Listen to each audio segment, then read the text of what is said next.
예수님께서는 그것도 축복하신 다음에 나누어 주라고 이러셨다. 사람들은 배불리 먹었다. 그리고 남은 조각을 모았더니 7바구니나 되었다. 사람들은 4,000명 가량이었다. 오늘 독서의 이야기가 주는 교훈을 봅시다. 지혜로웠던 솔로몬은 말년에 많은 외국 여자들을 아내로 맞아들이면서 우상숭배에 빠지게 됩니다.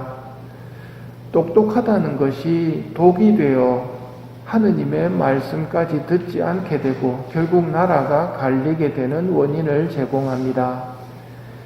여기에 한 인물이 또 등장하는데 독서에 나오는 예로보암입니다. 그는 솔로몬이 다윗 성을 보수하는 일에 감독으로 임명했던 사람입니다. 그가 예루살렘에서 나가다가 아히야 예언자를 만났는데 그 예언자가 자기 옷을 12조각으로 찢고는 10조각을 그대가 가지시오. 주님께서 솔로몬의 손에서 나라를 찢어 너에게 10지파를 주겠다 말씀하셨소 하며 말을 계속합니다. 네가 나의 길을 걸으며 내 눈에 드는 옳은 일을 한다면 내가 너와 함께 있겠다. 다윗을 세워준 것처럼 내 집안을 세워주고 이스라엘을 너에게 주겠다 하고 하느님께서 말씀하셨소. 그렇게 그는 이스라엘의 왕이 됩니다. 아무것도 없었던 그가 왕이 되자 하느님의 말씀은 잊어버리고 자기가 받은 것을 계속 누리려는 욕심에 빠집니다. 원래 이스라엘 사람들은 1년에 3번은 성전으로 올라가야 했습니다. 성전이 있는 예루살렘으로 과월절, 오순절, 초막절에는 순례를 해야 했기 때문에 예루살렘으로 사람들이 올라가는 것을 예로보암이 보면서 야, 이러다가 나라가 다시 솔로몬의 아들에게로 넘어가겠다. 그래서는 안 되겠다 하고 꾀를 낸 것이 자기가 스스로 황금 송아지 2개를 만들어서 베텔과 단을 갖다 놓고 예루살렘에 안 가도 된다. 베텔과 단으로 가서 순례를 하여라. 하느님을 섬기는 데 있어서는 레위지파 사람들이 봉사를 했지요. 그런데 레위지파 사람들로 하여금 봉사를 시킨 게 아니라 자기 마음대로 아무나 임명해가지고 네가 베텔에서 봉사를 하고 네가 단에서 봉사를 하고 이렇게 황금 송아지를 경배하게 했던 것입니다. 가진 것이 없던 사람이 임금 자리를 받게 되자 탐욕에 빠집니다.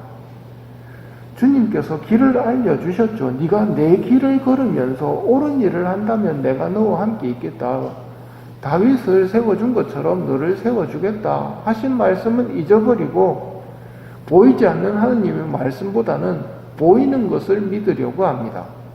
그래서 신상을 만들고 베텔과 단이 우상숭배의 장소로 변질되게 만들어 버렸습니다.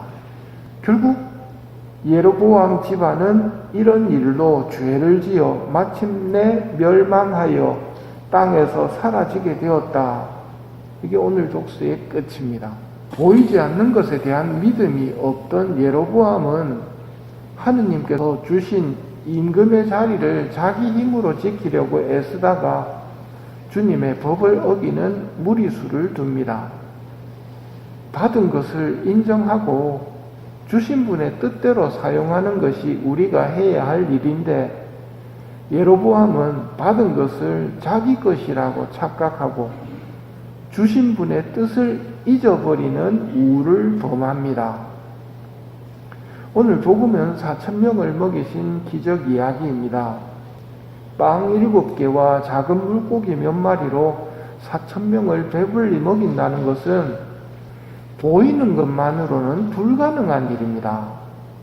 그런데 그 결과는 모두 배불리 먹고 7광주리가 남습니다. 어떻게 이런 일이 가능했습니까? 예수님이 계시기 때문입니다. 하늘의 새와 들의 짐승들을 모두 먹이시는 분에게 4,000명을 먹이는 일은 문제도 되지 않습니다. 그러니 우리는 예수님께서 일하시는 방식을 눈여겨보도록 합시다. 예수님께서는 빵 나와라 뚝딱 해도 분명히 빵은 나옵니다. 그런데 그 방법을 쓰시지 않습니다. 예수님은 언제나 그렇듯이 우리와 함께 일하시려고 하십니다. 그래서 너희에게 빵이 몇 개나 있느냐 하고 물으십니다. 7개 있습니다. 그런데 예수님께 그걸 드리니 그분은 기도하신 후에 나누어 주라고 하십니다. 똑같이 빵 7개였지만 이젠 달라졌습니다. 예수님의 손을 거쳤기 때문입니다. 그런 일이 오늘날에도 일어나는데 바로 미사 때입니다. 지금은 재병입니다. 그런데 예수님께서 강복을 하고 나시면 재병이 아니라 예수님의 몸이 됩니다. 눈으로 볼 때는 똑같지만 완전 다릅니다. 처음에는 빵 7개였지만 예수님의 손을 거친 다음에는 4,000명이 먹고도 7광주리가 남는 일이 벌어진다는 말입니다.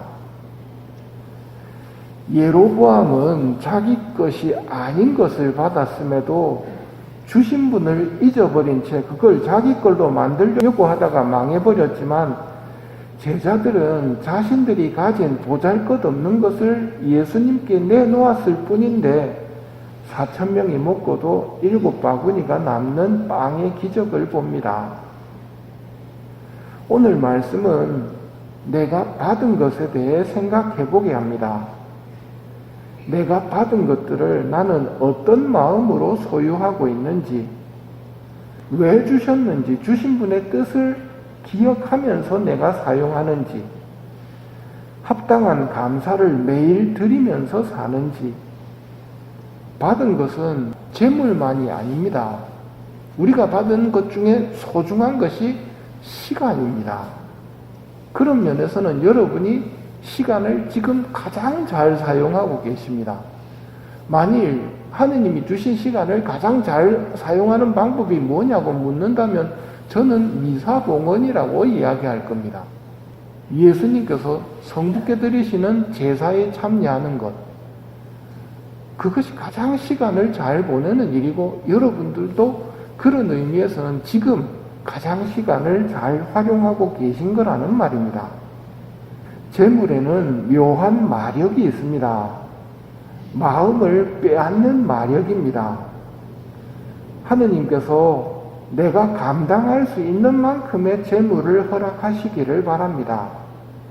그리고 주신 분의 뜻을 늘 기억하며 주신 분이 주신 것들을 사용하시길 바랍니다.